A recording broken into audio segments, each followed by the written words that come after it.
What do I see in Peter Dixon? I see my husband, the father of our girls.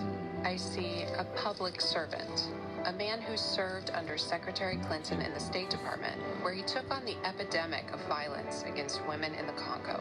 I see a fighter, a tenacious problem solver, who will go to Congress and protect abortion rights and our democracy because he sees a better future for all of us. I'm Peter Dixon, and I approve this message. Democrats agree. Conservative Republican Steve Garvey is the wrong choice for the Senate. Our Republican opponent here on this stage has voted for Donald Trump twice. Mr. Garvey, you voted for him twice. As your own man, what is your decision? Garvey is wrong for California, but Garvey's surging in the polls. Fox News says Garvey would be a boost to Republican control of the Senate. Stop Garvey. Adam Schiff for Senate. I'm Adam Schiff, and I approve this message. Toyota After the Game, next on ABC 7. From ABC 7, this is Toyota After the Game.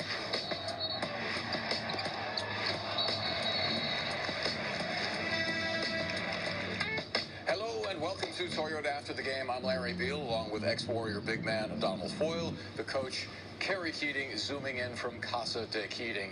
And this is what I was doing at the half. I was like, this is not a rally towel. This was, the fight's over. Throw in the towel.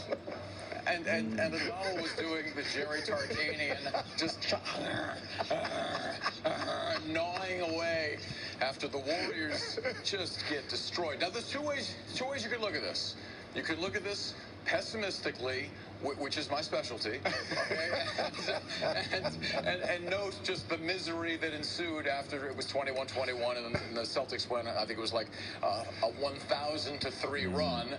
Or, O'Donnell, the optimist, you could say they finished the road trip 3-1 and they're coming back home now. Indeed, and that's a big thing, Larry, because, you know, for me, what I'm looking at is like they're a top-tier team in the league and then they're second-tier and top-tier team, right? The Warriors been winning the second-tier team, which is a step we thought was very important, but they have to get to that next level.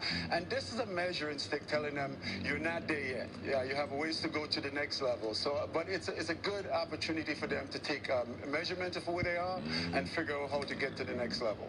The next level would appear to be Mount Everest, based on what we just saw, 140-88.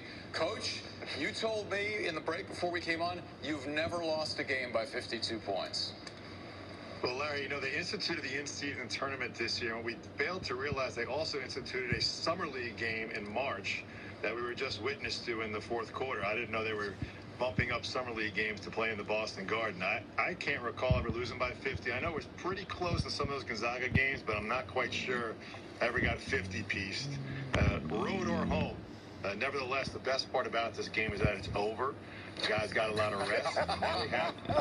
Now we have 2 days extra for those guys who rested during this game to get ready for Milwaukee on Wednesday. So hopefully we can take that positive out of this extreme negative. Yeah, and we should point out the Warriors had a rough time getting up to Canada with customs, didn't get into early in the morning, still won the game, come back to Boston. And as you pointed out, 12:30 starts Pacific time are just not good for this team. Historically speaking, even when I was there, Martin Luther King Day game, we have lost that game by like ridiculous amount every single time. It's a really odd time to play for an athlete who's used to a certain routine and cadence to the day, and to be doing it at 12:30 certainly is abnormal.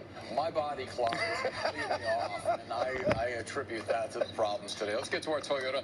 Let's go place this player of the day, and it's former Cal star Jaylen Brown, who was